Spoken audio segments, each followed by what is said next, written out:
Imagine a time when a single film catapulted a group of fresh-faced young actors into the spotlight, forever etching them into pop culture history as Hollywood's infamous Brat Pack. And yes, we're talking about that iconic Rob Lowe-led 80s movie that shaped an entire generation.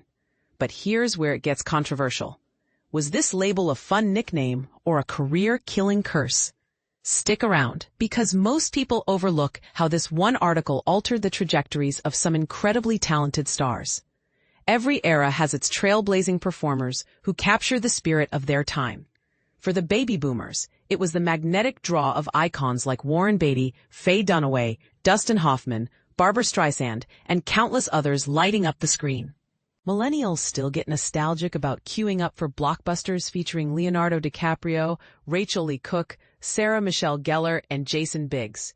And for the Zoomer generation, the future holds fond memories of rising talents such as Timothée Chalamet, Sydney Sweeney, Amber Midthunder, and Miles Caton.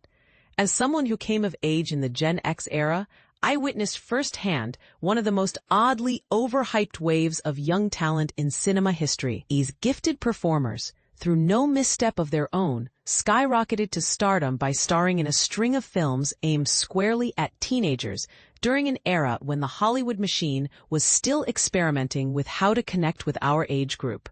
They captivated us via MTV's vibrant energy and resonated with our everyday suburban dramas and challenges. John Hughes served as our storyteller of materialism, Jake Ryan embodied our idealized romantic fantasies, and Rob Lowe? He was the epitome of cool, a charismatic idol everyone admired. Few folks recognized a burgeoning Hollywood youth revolution until the summer of 1984, when John Milius's Red Dawn transformed the lighthearted teen comedy into a gritty war saga against communist invaders. In an instant, these inexperienced young stars were plunged into the harsh realities of the Reagan administration's world, which some cultural critics interpreted as a bold attempt by our generation to demand respect and seriousness. And this is the part most people miss. It ruffled feathers among the elite media circles, setting the stage for what came next. The backlash intensified when word spread about Joel Schumacher's Elmo's Fire, an ensemble drama unfolding in the ambitious, politically charged world of Washington, D.C. Instead of critiquing the film's questionable melodramatic plot, crafted by Schumacher and Carl Kurlander, a sharp-tongued New York Magazine journalist turned the spotlight on the film's openly hedonistic, party-loving cast.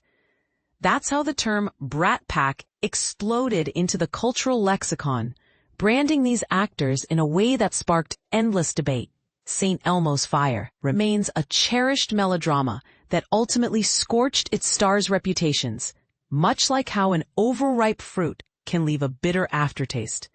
If you've watched Anthony McCarthy's uncomfortable documentary Brats, you'll know that writer David Bloom stands by the New York Magazine article that birthed the Brat Pack moniker without a hint of remorse. And if you've revisited St. Elmo's Fire recently, it's clear the film is a polished yet cliched Hollywood production that hasn't held up well, akin to a bottle of wine left open too long. Still drinkable, but far from its prime. Yet, the cast apparently had an absolute blast filming it, and truly enjoyed collaborating. They frequented bars, embraced the wild side, and somehow managed to shake off those hangovers just in time for shooting.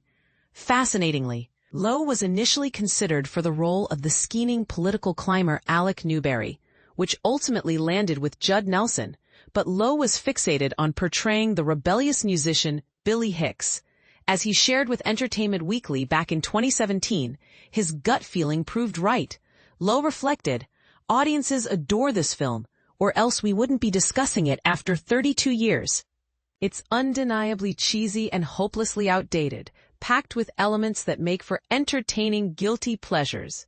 Yet when Billy Hicks hops on that bus and drives off, you'll find yourself shedding a tear." Blum's piece inflicted genuine harm on the actors' professional lives. Emilio Estevez, Demi Moore, Mare Winningham, Ali Sheedy, Judd Nelson, Rob Lowe, and Andrew McCarthy were dismissed as cultural frauds for decades afterward. These individuals are exceptionally skilled artists who merited far better treatment, but as Nelson explained to EW, my involvement in St. Elmo's fire directly led to my inclusion in and negative branding by the mythical Brat Pack. Being labeled as reckless professionals has severely limited my chances. Blum ought to feel deep shame for this.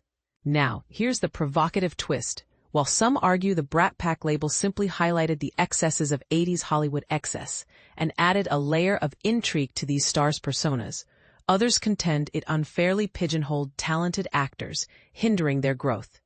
Do you think the media's portrayal was a harmless bit of fun, or did it unjustly damage reputations?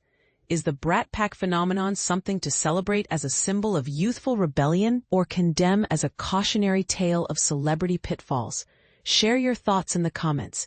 Do you agree with the actors' grievances or see it differently? Let's discuss.